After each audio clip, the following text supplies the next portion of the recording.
Welcome to the debate. Imagine this massive architectural marvel, right? Like a skyscraper leaning so far past its center of gravity that, every physicist looking at the blueprints swears it should just topple over. Right, it looks completely physically impossible. Exactly. But then you walk inside, the floors are perfectly level, the elevators run smoothly, and the restaurant at the very top is fully booked. Yeah, the views are probably pretty great up there. They are. Today, we're looking at the economic equivalent of that skyscraper. We are talking about the debt system of the United States. And, from the outside, it really does look like it defies the laws of financial gravity. It really does, because by early 2026, total U.S. debt across all sectors, so that's households, corporations, and the government, is projected to reach this just staggering $81.9 trillion. Oh, wow. Yeah, $81.9 trillion. Yeah. To put that in perspective, that is roughly 257% of the nation's gross domestic product. So the central question we keep bumping into is this.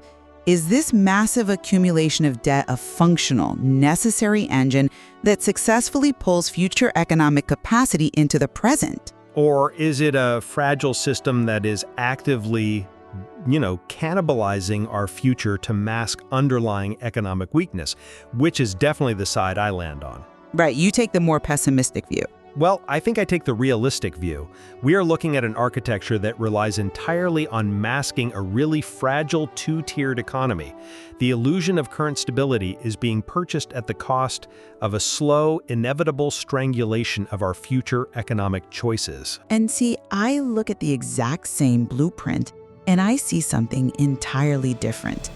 I see a debt structure supported by really powerful institutional buffers and the unique global position of the US dollar. Sure. To me, it's a sustainable mechanism for growth rather than an impending crisis.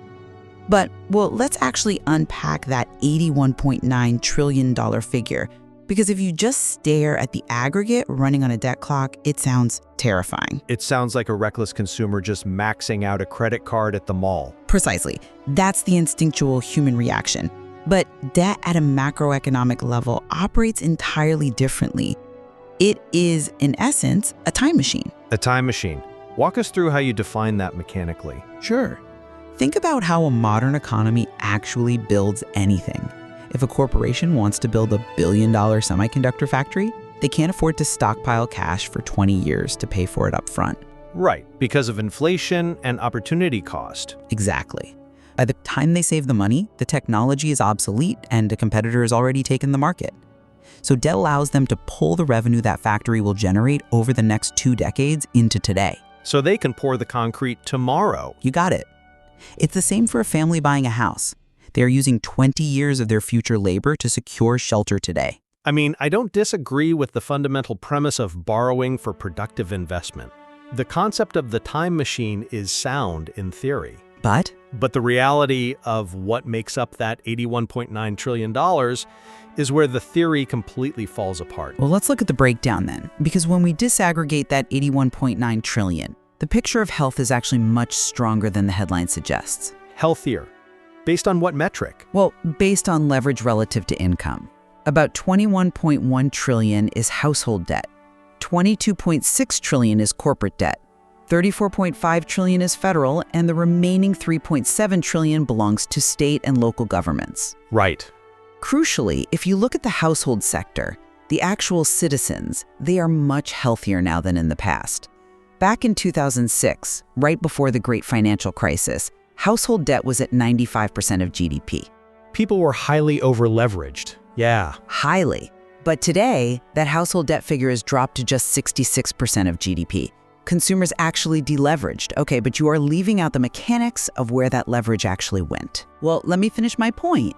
Furthermore, the economy is being successfully stabilized by what economists call the wealth effect. Ah, the wealth effect. Yes. The top 20% of earners hold roughly 71% of the wealth in the U.S. Because their assets have appreciated, they confidently drive 57% of all consumption.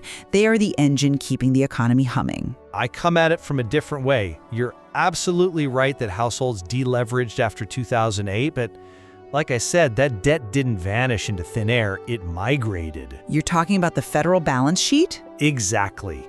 While households dropped their debt ratio, federal debt just exploded.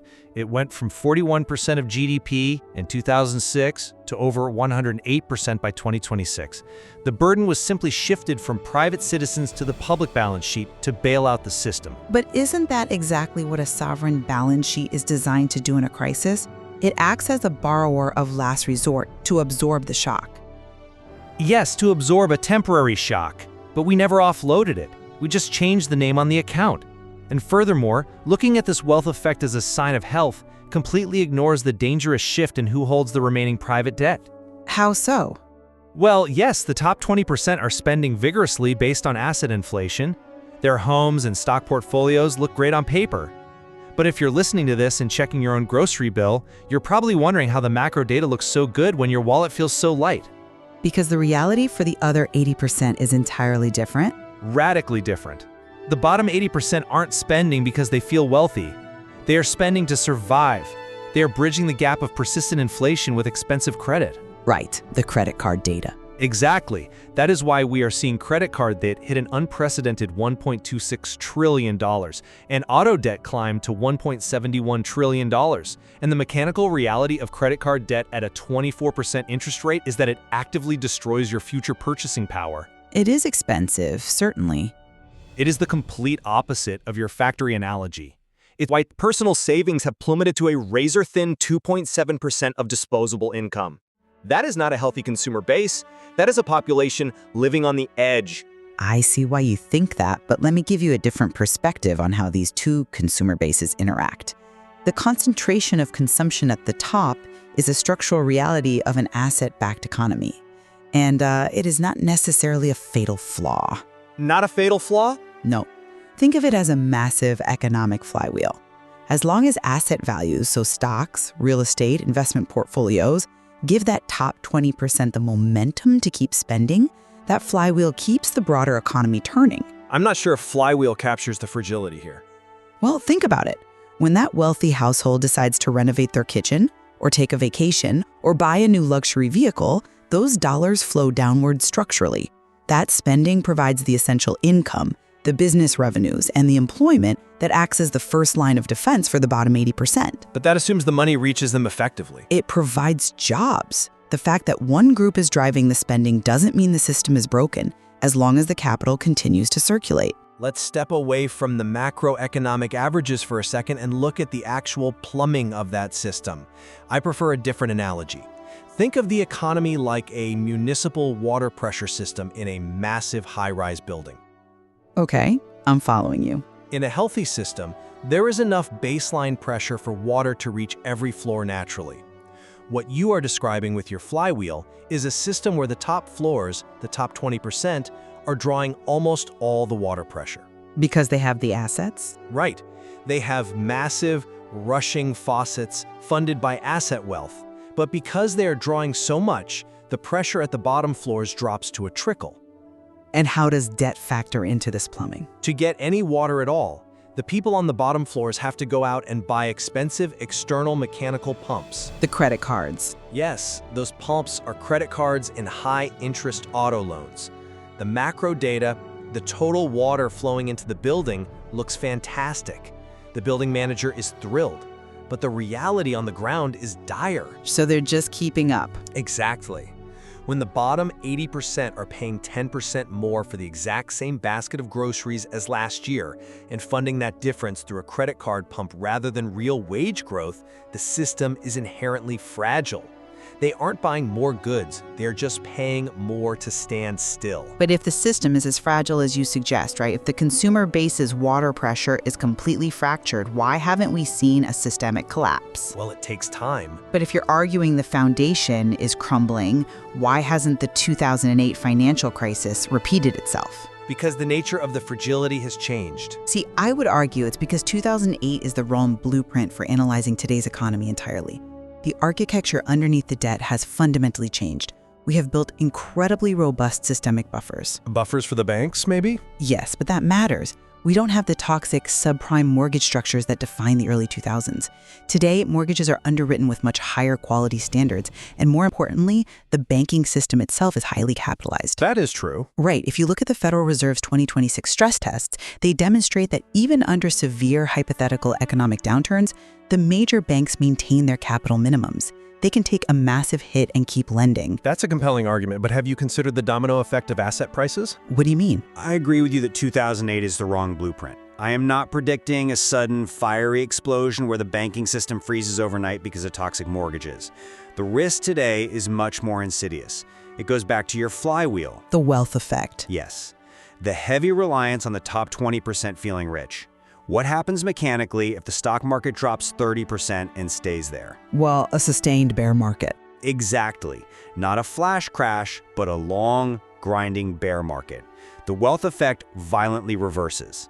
That top 20% who you admit drive 57% of all consumption, look at their diminished retirement accounts and their stagnating home values, and they simply pull back. Right, the psychology shifts. They cancel the kitchen renovation, they skip the expensive vacation. And that slows the flywheel. It stops the flywheel. Suddenly, the businesses relying on that top-tier spending lose revenue, the hiring freezes begin, and that critical income buffer you mentioned, the jobs that the bottom 80% rely on to pay those $1.26 trillion in credit card bills, vanishes. I see where you're going. Yeah. When a middle-class family loses their primary income, a previously manageable auto loan instantly becomes a default. It doesn't matter how well capitalized the banks are if the entire consumer base they lend to suddenly loses their cash flow. The dominoes fall slowly, but they still fall. That's an interesting point, though I would frame it differently. You're describing the mechanics of a recession, and recessions are painful, certainly, but they are a natural part of the business cycle, not a catastrophic failure of the debt system itself. A recession under this much leverage behaves differently. But the underlying mechanism of managing the debt remains intact. Because beyond the banks, we hold the ultimate systemic trump card, the United States dollar. Ah, the dollar, which gives us an extraordinary privilege, yes? It gives us unparalleled policy space. When the US government needs to borrow money, it isn't just tapping domestic savings like a normal household. It is stepping into a global market that structurally demands US debt. Right, for trade settlement. Exactly. If a company in Japan wants to buy oil from Saudi Arabia, that transaction is almost always settled in US dollars. Foreign central banks and global corporations have a mechanical need to hold safe dollar-denominated assets to balance their own trade books. For now. But the safest dollar asset on earth is a US Treasury bond. And that demand acts as a massive shock absorber. If those consumer dominoes start to wobble, the Federal Reserve has the policy space to inject liquidity, lower the cost of credit, and manage the downturn. I'm sorry, but I just don't buy that. Let me tell you why. You are treating this continuous rolling over of debt as if it is entirely costless. It's not costless, but it's manageable, as long as the future economy grows. It is a mathematical limit that we are crashing into right now. Let's look at the actual numbers for rolling over that debt. In fiscal year 2026, the federal government's net interest expense is projected to hit $1 trillion. Let that sink in for a moment. Yeah, it's a large nominal number. $1 trillion generated by taxpayer revenue just to service the interest on past promises. That is roughly 20% of all federal tax receipts, doing absolutely nothing for the future. Wait, follow the money for a second. I think we need to clarify this because you're treating that $1 trillion as if it's being fired into the sun. It is a staggering mechanical anchor on the economy. That $1 trillion builds no bridges, it funds no medical research, it provides no health care. Right, but it doesn't vanish. It doesn't upgrade our power grid, and it doesn't educate a single child. It is purely the cost of maintaining the debt structure. This is the mathematical proof of what I called a shrinking future space for choices. But that interest is paid to bondholders. It goes into the pension funds of firefighters and teachers. It goes to retirees holding treasury bonds in their 401ks. Sure, some of it. It goes to global institutions. It re-enters the global economy as income. It isn't a black hole. Mechanically, it is simply a transfer of capital from the tax base to bondholders. It is a transfer of capital away from productive, forward-looking investments and toward the maintenance of past consumption. And that is the exact definition of cannibalizing the future. How so? I mean, it's just moving money around. Because the crisis I am worried about doesn't manifest as a sudden banking collapse where ATMs stop working. It manifests as a slow, agonizing strangulation of the state. Okay, walk me through that strangulation. As more and more the federal budget is consumed by this mandatory interest payment, the government fundamentally has fewer choices. When the next crisis hits, they are mathematically forced to do one of three things. Raise taxes. Yes, they can raise taxes, which drains capital from the private sector and slows economic growth. They can cut essential services, which disproportionately hurts the vulnerable bottom 80% we talked about. Or they can print and borrow even more money, which drives the persistent inflation that forced people onto credit cards in the first place. So you see it as a lose-lose-lose scenario. Any way you slice it, a generation is being forced to sacrifice its own potential prosperity, working harder just to afford less, entirely to pay for the living standards enjoyed by the previous generation. I understand the gravity of a $1 trillion interest payment, but we have to view it relative to the sheer size of the underlying economic engine. Yes, $1 trillion is immense, but the U.S. economy is generating roughly $29 trillion in annual output. It's still a massive chunk. We have the tax base to support it. And more importantly, we have to look at how this ecosystem functions globally. The entire global financial network is intricately tied to this specific debt structure. It's tied to our debt, but that doesn't make our debt sustainable. But it makes it structurally necessary. Take a developing economy like Vietnam, for example. The United States is one of their most critical export markets. The U.S. consumer, empowered by credit and that very wealth effect you criticized, buys the electronics, the textiles, and the goods manufactured in factories thousands of miles away. So we are borrowing money to act as the consumer of last resort for the planet? We are the engine of global liquidity. If the U.S. were to accept your premise, if we were to artificially force a massive deleveraging and suddenly stop pulling that future purchasing power into the present, the ripple effects would be catastrophic. I don't disagree that a sudden halt would be devastating. If we stop borrowing and buying, foreign factories shut down, global supply chains collapse, the U.S. debt machine provides the very liquidity that lubricates international trade. To dismantle it out of fear of a $1 trillion interest payment would cause far more immediate, devastating harm to global prosperity than the slow, managed servicing of that debt. Right, and in fact, you are perfectly illustrating my point about the ultimate fragility of the system. We have built a global economic architecture that actually requires the American consumer to perpetually live beyond their means. I wouldn't say beyond their means. I would say utilizing their future capacity. Call it what you want, but the mechanical reality is that a factory worker in Vietnam is now completely dependent on a household in California taking on a portion of that $1.71 trillion collective auto debt burden. That is terrifying. But it proves the system has powerful vested interests ensuring it doesn't fail. Simply pointing out that a system is deeply entrenched globally doesn't magically make the math sustainable. We are trapped in a cycle where we must issue new debt to pay old debt just to keep the global wheels turning. That isn't an engine of true growth, it's a treadmill.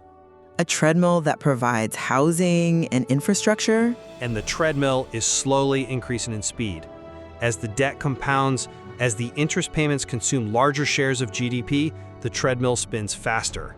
At some point, the future economy will simply not be large enough or grow fast enough to generate the real underlying wealth required to validate all the financial promises we've made today. This is where we fundamentally diverge in our view of capital. You look at the debt and see a treadmill speeding out of control. I look at it and see a necessary investment in future capacity. Whether it's a household securing housing today so they can stabilize their family and participate in the workforce tomorrow, or a corporation building energy infrastructure, debt is the catalyst for the very growth that will eventually pay it off. But we aren't just funding factories and houses anymore. We are funding daily consumption. But the system corrects itself when you look at the deleveraging of the household sector from 95% of GDP down to 66%. You see a mechanical system that is actually capable of self-correction. The private consumer can and does pull back, restructure, and heal when necessary. But the government didn't. That is the sleight of hand here. When the consumer pulled back and healed, the government stepped in and more than doubled its debt-to-GDP ratio to fill the void. The total leverage in the macroeconomic system didn't decrease, the liability was just transferred to the taxpayer. To prevent a depression. Yes, in 2008. But the shock was absorbed nearly 2 decades ago, and then again during the 2020 pandemic. Yet the borrowing hasn't stopped. We are running massive, multi-trillion-dollar deficits right now during periods of economic expansion and low unemployment. If you are borrowing this heavily during the good times just to maintain the illusion of prosperity, what fiscal ammunition do you possibly have left when a real structural crisis hits? We have the deepest capital markets and the most resilient currency in human history. To bring my perspective on this incredibly complex issue together, I believe the $81.9 trillion figure, while intimidating, is deeply misunderstood when framed as an impending catastrophe. The system's plumbing is structurally sound. If you say so. We are operating with a significantly deleveraged household sector compared to 20 years ago. We have robust, stress-tested banking capital that has proven its resilience. And we hold the unparalleled global position of the US dollar, which creates structural, baseline demand for our debt. Debt is not inherently a poison. It is a powerful, necessary tool for pulling future growth into the present, allowing us to build, innovate, and drive the entire global economy forward. We must stop waiting for a mythical day of reckoning and recognize the sophisticated mechanisms that allow this machine to function. And I look at those exact same mechanisms and see a system surviving on a dangerous illusion. By relying on asset-inflated spending from the top 20% to drive GDP, while the bottom 80% drown in high-interest credit card debt just to tread water against inflation, we are masking profound economic weakness. Even with the buffers? Yes. By shifting massive financial burdens to the federal balance sheet, resulting in a mathematically suffocating $1 trillion in pure interest expense, we are subjecting the economy to a slow strangulation. We are systematically consuming future resources to pay for past promises, ensuring that the next generation will inherit an economy with fewer choices, higher tax burdens, and narrower horizons. Well, if there is one clear point of convergence between us today, I think it's that waiting for a dramatic overnight 2008-style collapse is a misreading of current economic data. The $81.9 trillion total represents millions of different, nuanced financial realities, from a highly productive corporate factory loan to a struggling family's grocery bill, rather than a single ticking bomb. I completely agree with you there. The danger isn't an explosion, it's the slow, quiet erosion of opportunity. Macroeconomic averages often obscure the reality of who is actually thriving and who is merely surviving on borrowed time. Which highlights the profound value of examining the specific layers of the economy, the actual plumbing, rather than relying on terrifying aggregate numbers.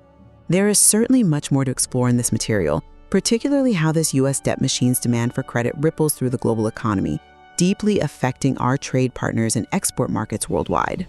Indeed, the world's reliance on American debt consumption is a massive vulnerability that demands its own rigorous scrutiny. We will leave it to our listeners to draw their own conclusions on this one.